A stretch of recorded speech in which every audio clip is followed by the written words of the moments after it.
오늘 하나님의 말씀은 시편 82편입니다. 아삽의 시 이렇게 되어 있어요. 이쪽에 우리가 80편, 81편 뭐 이런 거 다 보면 이제 아삽의 시라고 많이 그렇게 돼 있잖아요. 시편이 대부분 이제 그 다윗의 시가 제일 많은데 이 아삽의 시도 있고 뭐 이렇게 돼 있죠. 독특하게 이렇게 구성이 되어 있습니다. 이 시편 82편이 우리가 개인 탄식이나 회중 탄식 뭐 이런 거 같은 거 우리가 이제 장르라고 해서 이렇게 알 수가 있는데 이거는 참 이게 독특해요. 굉장히 독특합니다. 그래서 그 시편 어떤 그 독특한 구조를 가지고 있어서 뭐라 얘기하기가 어려운데 이제 이 여기에서 우리가 이걸 이해하는데 가장 결정적인 게 뭐냐면 1절로부터 이제 8절까지 되는 것에서 어느 것이 기도하는 사람의 말이고 그리고 어느 것은 하나님의 말인가 하는 거예요. 그래서 누가 누구에게 이야기하는가를 갖다 이제 제대로 우리가 잘 생각을 해봐야지만 이 시에 무슨 얘기인가 하는 거를 좀 더 명확하게 이해할 수가 있어요. 이 고대 근동의 당대 사람들은 주로 이제 가나안 사람, 가나안 지방이라고 그러잖아요. 거기를 우리가 그 사람들 이스라엘 주변에 있는 굉장히 많은 신을 섬겼어요. 여러분 바벨론 같은 데 가도 만신전이라는 정도의 이름이 있을 정도로 만 가지 신을 섬긴단 말이에요. 각자 자기들이 신을 섬기는데 한 가지 신을 섬긴 게 아니라 여러 신을 섬겨서 다신이에요. 다신. 농사의 신도 있고 뭐 폭풍의 신도 있고 운명의 신도 있는 거고 군대의 신도 있는 거고 뭐 등등 여러 가지 많은 신을 섬겼다 이 말이에요. 여러분이 성경에 많이 나오는 신들이 이제 바알신 뭐 이런 것 같은 것들 그게 다 고대 근동의 그 신화 나오는 이야기에서 쭉 창조설화 유사하게 뭐 이렇게 흉내내서 막 이런 이야기들 막 선한 신과 악한 신의 싸움이 있고 뭐 그래서 선한 신이 이겼고 그래갖고 뭐 이런 그리고 뭐 누구는 뭐를 농업은 뭐 누가 하고 뭐 어쩌고 이런 바다는 누가 다스리고 이런 신들의 이름이 있어요. 그 신들 그 가나안 사람들이 세상 사람들이 가지고 있는 그런 개념 이제 우리로 치면 단군 신화 조금 학교 다니면 풍백, 우사, 운사 이런 얘기하고 그다음에 뭐 환웅 그렇죠? 곰하고 호랑이하고 마늘, 쑥 이런 얘기하면 사람들이 이렇게 금방 이해하잖아요. 그렇게 빌려오는 거예요. 실제로 과연 그랬을까요? 풍백, 우사, 운사가 단군 신화에서 있었고 진짜로 호랑이하고 곰이 있어서 마늘과 쑥 먹고 누가 환생해서 사람이 되었고 이렇게 실제 그러하냐고요.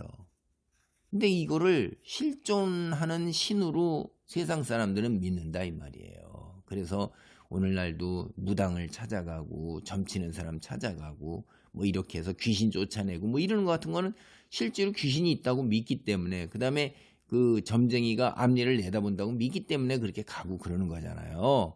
이게 그러면 그런 이야기를 설교를 할 때 그런 신이 있다고 그래갖고 풍백이 이랬고 우사가 이랬고 뭐 환웅돼서 곰이 뭐 이렇게 해서 사람이 돼서 이렇게 했고 이런 얘기해서 그 사람이 능력이 어떠했고 이런 얘기를 하면 여러분은 이해를 쉽게 하는 것이지 실제로 목사님이 그런 것들이 존재한다고 믿는 건 아니잖아요. 우리도 그게 존재하는 거 믿는 건 아니죠. 그래서 근데 이제 세상 사람들 중에는 그런 걸 실제라고 존재한다고 믿는 사람들이 굉장히 많죠. 이게 그런 걸 배경으로 해서 이해를 해야 돼요. 하나님은 1절 신들의 모임 가운데에 서시며 하나님은 그들 가운데에서 재판하시느니라. 하나님 외에 다른 신이 있어요? 이스라엘은 그건 믿지 않는단 말이에요. 근데 성경에 이렇게 얘기하잖아요. 그럼 성경 이걸 구절도 다른 신들도 있구나. 하나님은 그 다른 신들 가운데에서 재판하고 계시지 않냐 재판장으로. 이렇게 얘기하면 이게 되게 황당한 이야기다 이 말이죠. 우리는 오직 하나님 한 분만이 신이고 세상을 다스리는 분이라고 믿습니다. 이스라엘 역시 그러해요. 근데 모든 가나안의 신들을 재판하는 정황을 배경으로 전개되고 있잖아요. 제가 다시 말씀드립니다. 여기 이스라엘 백성들이 가나안 신들이 실제로 존재한다 이런 얘기가 아니라 세상에 여호와 같은 신은 없다는 그 사실을 강조하기에 존재하지 않는 신들을 가상인물로 등장시키면서 우리에게 이야기를 전개해 나가고 있는 거예요.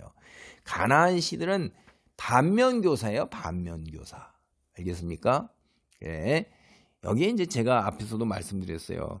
이게 누가 이야기하는 거냐? 그리고 신들이 도대체 누구냐 하는 거예요. 이제 우리가 대개 이제 세 가지 정도 한번 생각해 볼 수가 있어요. 첫째, 여기에 신들 할 때 이게 신들이 사실은 사람이라는 거예요. 이게 굉장히 우리가 전통적으로 하는 해석인 것입니다. 하나님께 재판을 받는 인간 재판관들을 가리켜서 신들이라 하는 거다 하는 거죠. 이게 그렇게 해석할 때 우리가 생각해 볼 수 있는 게 이제 출애굽기 21장 6절이나 22장 8절로 9절에서 사람이 재판관에게 판결을 받잖아요. 이때 그 출애굽기나 이런 것들에 하나님 앞에 서는 것으로 마치 우리가 사람이 재판관 앞에 할 때 그렇게 묘사하고 있어요. 또 예수님이 뭐라고 그러셨냐면 요한복음 10장 35절로 36절에서 하나님의 말씀을 받은 사람들을 신이라 하셨거든. 하물며 아버지께서 거룩하게 하사 세상에 보내신 자가 나는 하나님의 아들이라 하는 것으로 너희가 어찌 신성모독이라느냐. 이제 우리가 이거 해석해서 볼 때 하나님의 말씀을 받은 사람은 신이구나. 그러니까 하나님의 말씀을 받은 사람들이 재판받는 것. 그래서 사람 이게 신이구나. 이렇게 이제 우리가 해석할 수도 있어요. 또 하나는 이제 이 신들이라는 게 이스라엘을 억압하는 세상의 통치자들과 그들 뒤에 있는 영적 권세. 이제 그런 거죠. 그게 이제 에베소 6장 12절로 보면 우리의 씨름은 혈과 육을 상대하는 것이 아니라 통치자들과 권세들과 이 어둠의 세상 주관자들과 하늘에 있는 악의 영들을 상대함이라. 이렇게 해서 이게 세상의 통치자들과 그 뒤에는 영적 권세를 가리키는 거구나. 이렇게 우리가 해석할 수도 있어요. 그렇게 되면 이제 이게 사탄이라는 생각도 할 수가 있죠.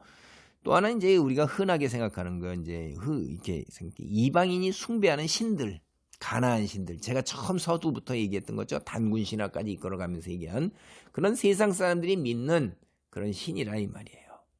이 본문에 볼 때 이제 그런 게 가장 자연스럽게 해석하는데 어떤 것을 택하든지 간에 유일하신 창조주 오로지 신은 하나님 한 분이시다 하는 거예요. 나머지 신이 아니에요. 이게 하나님의 세상을 가득 채운 온갖 악과 어둠에 대해서 세상 사람들이 믿는 그 신을 심판하고 있으신 것으로 이제 이야기를 해서 가나안 신이나 세상 사람들이 믿는 신 그런 건 있지 않다 이 말이에요.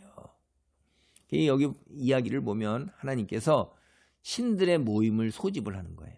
더 위에 계시니까 그 몽땅 다 가나안 너희들이 믿는 세상 신 다 소집할 때 다 소집을 당하고 소환돼서 오는 거예요. 그리고 그들 재판하시는 거예요.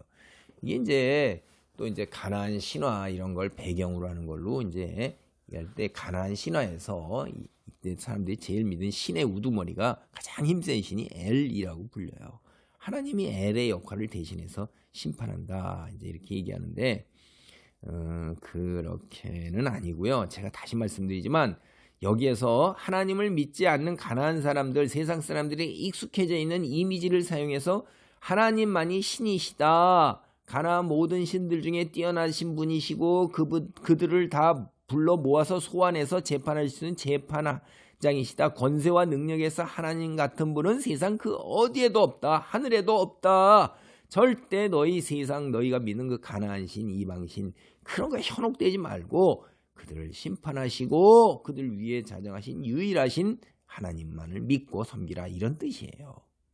여기 이제 하나님이 천상에서 어전회의라고 우리가 흔히들 이런 거 불러요. 하나님이 계시는 곳이 이제 왕자고 옥자니까 그 어전회의잖아요. 가나안 신화 신들 우두머리 뭐 이런 거 종종 신들의 모임을 소집했다고 가나안 신화를 보면 그래요. 지가 가나안 신화의 가장 우두머리인데 그 밑에 있는 많은 신들을 소집했다. 그렇게 비슷하게도 또 하나님께서 천사들의 모임을 소집하는 모습 이 어전회의 구약에도 여러 번 나와요. 열왕기상 22장 19절로 23절이나 욥기 1장 6절이나 12절이나 시편 58장 1절로 2절 이런 것들도 다 이런 신화를 배경으로 해서 우리가 이해할 수 있게 하거나 아니면 그렇지 않으면 우리로 하여금 좀 더 하나님의 메시지를 이해할 수 있게 영적인 진리를 깨닫게 하기 위해서 하나님만이 유일하신 신이라는 걸 깨닫기 위해서 한다는 것입니다. 기도합니다. 하나님 지혜를 주시옵소서. 영적 분별력을 주시옵소서. 하나님 말씀을 듣고 깨닫지 못하는 깊은 곳까지 알 수 있도록 그래야 이 땅에서도 확고한 믿음에 거할 수 있도록 하나님 한 분만이 오로지 유일하시고 전능하신 창조주여 통치자이심을 믿는 확고한 믿음이 흔들리지 아니하도록 하나님 말씀을 바로 깨닫고 아버지 하나님 우리에게 주시자 하는 그 교훈을 온전하게 파악할 수 있도록 천군과 천사와 성령으로 역사하소서. 말씀의 권능 안에 머물 수 있으며 말씀을 온 세상의 빛으로 전할 수 있도록 아버지 하나님이여 이해 경지 아버지 성숙한 경지에 이르도록 축복하여 주시옵소서. 주님 홀로 영광 받으시기를 바라오며 예수님의 이름으로 기도하옵나이다. 아멘.